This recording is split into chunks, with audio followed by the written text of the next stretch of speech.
জয় জগন্নাথ। জগন্নাথ প্রভুর নাম নিয়ে পুরী সিরিজটা স্টার্ট করছি। আশা করছি তোমাদের কাছ থেকে অনেক ভালোবাসা পাবে আমার এই পুরীর ব্লগগুলো। এখন রেডি হচ্ছি কারণ আমাদের ট্রেন আছে, তিস্তা তোরসায় যাব আমরা কলকাতা অবধি, তারপর সেখান থেকে আমাদের পুরী যাওয়ার ট্রেন। আর এই পুরী যাওয়া সত্যি এটা আমার কাছে অনেক প্রতীক্ষিত একটা যাত্রা বা প্রতীক্ষিত একটা জায়গা, যেখানে আমি ফাইনালি যেতে পারছি। এটা ভেবেই খুব আনন্দ লাগছে। আর এই আনন্দতে একটু মোটামুটি রেডি হয়ে নিচ্ছি, যাতে পুরো জার্নিটা খুব ভালোভাবে স্টার্ট করার ইচ্ছা, যাতে আমাদের জগন্নাথ ধামে যাওয়া সমস্ত কিছু যাতে খুব ভালো মতো হয়। তো ওই আশা নিয়ে এখন রেডি হয়ে গেলাম।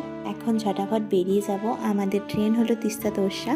তো এখান থেকে আমরা কলকাতা যাব, কলকাতা থেকেই তারপর আমাদের পুরীর ট্রেন। তো এই দেখো, কথা বলতে বলতে আমি একদম রেডি হয়ে গেছি। এখন লাগেজ নিয়ে বেরিয়ে পড়ার পালা। তো কে কে যাচ্ছি না যাচ্ছি সমস্তটা তোমাদেরকে বলছি। চলো নিচে যাই। এদিকে মাও টাটা করে নিল, ও টাটা করে নিল, তার মানে ওরাও কিন্তু তোমাদেরকে টাটা করলো। হ্যাঁ, আমরা তিনজন মিলে বেরিয়ে পড়লাম বাড়ি থেকে, বাবা ভাইকে টাটা করে। তারপর আমরা স্টেশনে এসে ওয়েট করছি আমাদের ট্রেন আসার। তো আমরা ট্রেনে বসেও পড়েছি। আর তারপর দেখো, হ্যাঁ, আমার মা, বাবা আর ভাই ওরাও কিন্তু এখন উঠে পড়েছে। আর এই জার্নিটা আমার কাছে খুবই স্পেশাল। তারপর আমাদের ট্রেন চলছে আমাদের যাত্রাপথে। আর এখানে দেখো, জিজু আর শালা মিলে, মানে দুই ভাই মিলে এখন ইন্ডিয়ান ম্যাচ হচ্ছিল সেটা দেখছে। তারপর আমরা যে স্টেশনে থামি সেটা হলো নৈহাটি স্টেশন। তারপর সেখান থেকে আমরা এক দিদির বাড়িতে যাই। আর এই দিদি আমাদের সমস্তটা খুব সুন্দরভাবে গাইড করে দিয়েছে। তো এই দিদি কে না কি সেগুলো তোমরা আগের ব্লগে অবশ্যই দেখতে পারবে। তারপর আমরা চলে যাই, আমাদের শালিমার স্টেশন থেকে ট্রেন ছিল। তারপর ট্রেনে এখন আমরা উঠেও পড়ি।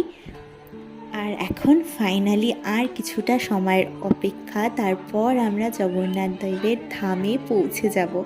মানে আর যেন তস হয়েছে না। আর এই দেখো, একটু ঘুমিয়ে পড়েছিলাম, তারপর ঘুম ভেঙে দেখি ভুবনেশ্বর স্টেশন। আর এখন আমরা পুরীও পৌঁছে গেছি। আর তখন যেহেতু 4টার মতো ছিল, তো কিছুক্ষণ ওয়েট করে তারপর আমরা সোজা চলে যাই আমাদের যেই হোটেল সেখানে। আর আগামী 3 দিন আমাদের আস্তানা হলো এই হোটেল। কোথায় কি না কি সেটা সমস্ত কিছু তোমাদের সাথে পরের ব্লগে শেয়ার করব।